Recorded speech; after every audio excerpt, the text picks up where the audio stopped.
Sir सवाल ये है कि साबिक गवर्नर सिंध मोहम्मद जुबैर की जानिब से ये इल्जाम लगाया जा रहा है सिंध रेंजर पर कि उन्होंने आईजी सिंध को अगवा किया और उसके बाद अहकाम जारी की। आपकी कोई ऐसी इतलात हैं सर इस हवाले से? मोहम्मद जुबैर का बैकग्राउंड चेक कर ले। मोहम्मद जुबैर के बारे में इन्हीं की पार्टी की और पीपल्स पार्टी के आदमी ने क्या कहा था।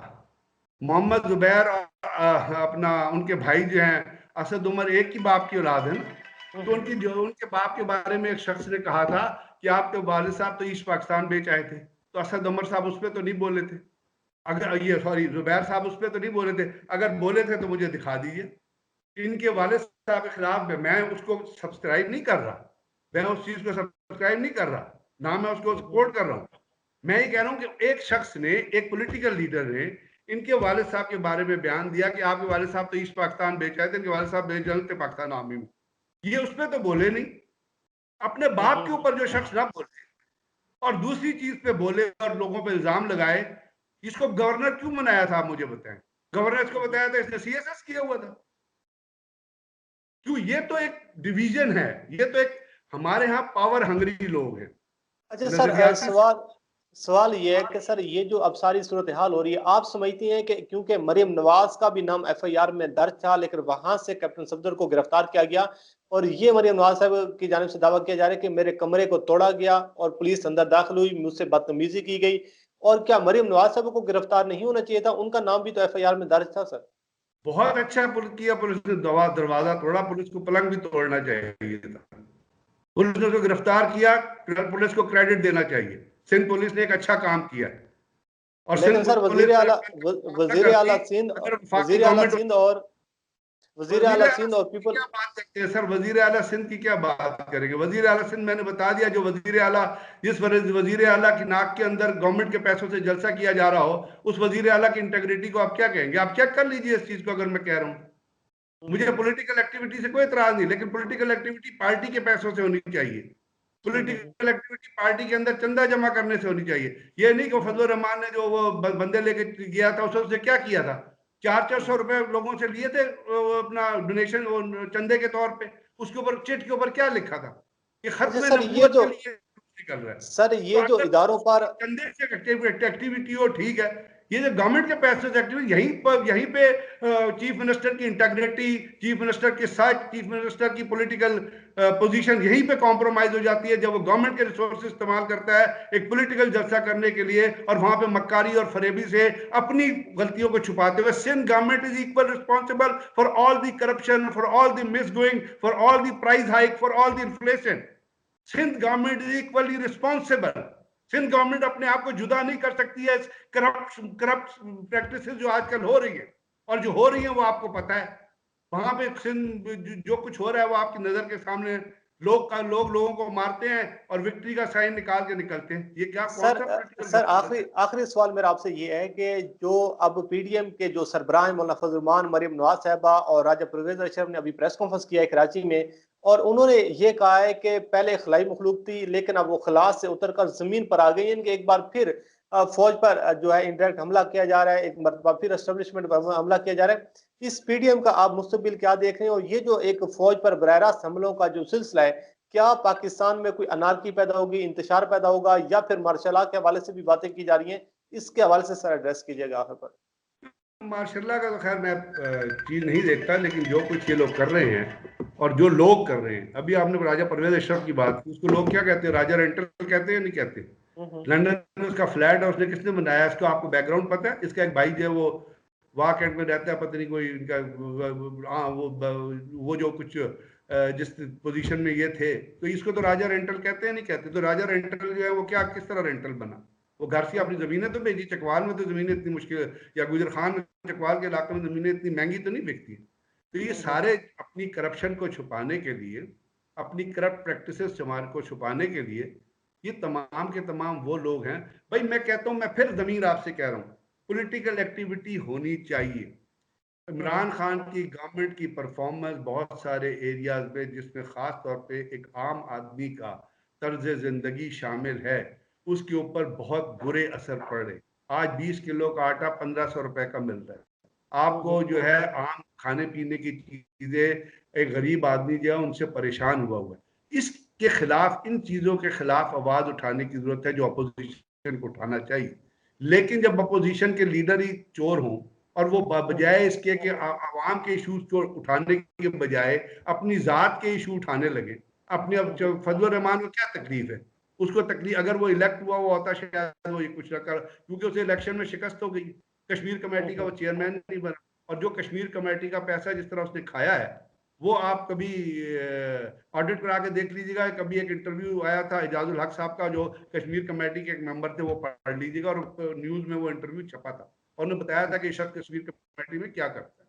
तो अगर तो ये अवाम के इश्यूज पे सियासत होती तो इसका कोई मुस्तकबिल होता। लेकिन चूंकि ये एक, अब आप जमीर देखिए, आजकल पाकिस्तान की फौज या ISI के खिलाफ कौन बात करता है? या अमेरिकन करते, या इंडियंस करते, या अफगानिस्तान के अंदर करते हैं, या मुसैद जो है वो एक हाइब्रिड वॉर के जरिए लोगों के अंदर पाकिस्तान के अदारों को बदनाम करने के लिए एक बयानिया फैला रही होती है।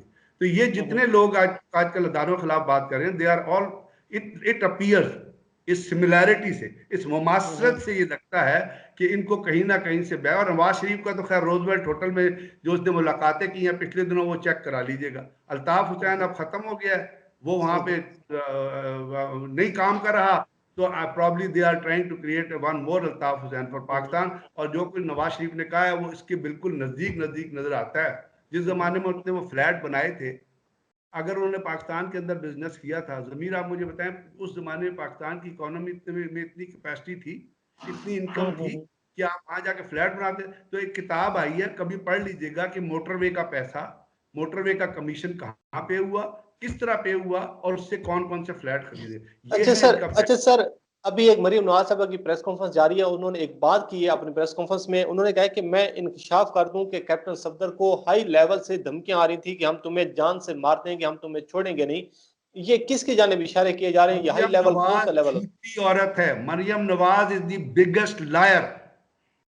मैंने पढ़ा, they belong to a family of compulsive liars, जो झूठ के अलावा कुछ कर नहीं। मैंने आपको बताया उसने अपने नाम क्या रखा, डॉक्टर मरियम सफदर। जिस जिस सब्जेक्ट की तरफ उसने इशारा, वो कहा था कि मैं इसमें PhD या डॉक्टरेट करी, वो सब, वो उस यूनिवर्सिटी के अंदर वो सब्जेक्ट एग्जिस्ट ही नहीं करता। क्या मरियम नवाज ने स्टेटमेंट दी थी आपके टेलीविजन चैनल, मेरा तो कोई घर नहीं है, मेरा पाकिस्तान बाहर, क्या पाकिस्तान में भी घर नहीं है। कैलिबरी फॉन्ड आपको याद है, इसने जो पिछली जो वो एक जो ऑल पार्टीज कॉन्फ्रेंस हुई थी, उसमें जो जिसने जूता पहना था उसकी कभी कीमत निकाल के देख लीजिएगा। ये जो गरीबों की बात करते हैं कि उस जूते की कितनी कीमत थी। यार किन की बात करते हो यार? ये अच्छा सर, ये झूठ के अलावा इनका, इनकी झूठ के अलावा इनका ईमान कुछ नहीं है। इनका ईमान झूठ पे, इनका सोना झूठ पे, इनका रोना झूठ पे। They are compulsive liars. अच्छा सर, आखिर पर जाते जाते हम बोल रही है कैप्टन सफदर को कौन, मैंने कहा कैप्टन सफदर मिरासी है मनसेरे का भाई, उसको कौन धमकी देगा? वो तो खुद ही कहता है। परसों उसने एक स्टेटमेंट दी थी जो पाकिस्तान, मतलब है हमारे मजहब के ऊपर एक वो था, मैं उस स्टेटमेंट को रिपीट नहीं करना चाहता हजरत अली के हवाले से। बिल्कुल इस सर, किस्म जी के बिल्कुल। आदमी को, डिसबैलेंस आदमी को, मैं उसको, मतलब बंदा कहता है कि यार ये पागल हो गया, पागल भी नहीं कह सकता। अच्छा सर, आखिर पर एक चीज बताइएगा जाते जाते, क्योंकि आप भी ब्रिगेडियर रहे हैं और एतजाज एहसन की जानिब से कल ये दावा किया गया कि जो नवाज शरीफ की तकरीर नहीं हुई, एक ब्रिगेडियर की कॉल आई और उन्होंने कहा कि नवाज शरीफ की तकरीर नहीं होनी चाहिए। ये अभी भी कालों का सिलसिला जो है, आपको इसमें कोई खबर में आपको सदाकत नजर आ रही है इस दावे में सर? इत्तेजाज हसन ने कहा था, इत्तेजाज हसन साहब का एक कोट है, अगर उन्होंने ये कहा, उससे पहले उन्होंने ये कहा था, अगर आप ये सही मानते हैं ना, इससे पहले उन्होंने कहा था कि जिस पार्टी का लीडर चोरी करके मुल्क से भाग गया हो और बाहर जाके रह रहा हो, उस पार्टी के कारकुनों के इखलाकी दिवालिये का आप खुद ही अंदाजा कर लीजिए। तो आप मुस्लिम लीग नून का बैकग्राउंड तो जान लीजिए, तो उसमें ब्रिगेडियर रैंक करने की क्या जरूरत है? अब वो तो बड़ी बड़ी, वो तो नवाज सर शरीफ तो फिर चीफ कल आर्मी तकरीर स्टाफ को क्यों नहीं कॉल हुई कर सर? चुके हैं। अब जब वो चीफ ऑफ आर्मी स्टाफ के बारे में बयान दे चुके हैं, तो उन्हें ब्रिगेडियर के फुका, ब्रिगेडियर लंदन फोन करेगा?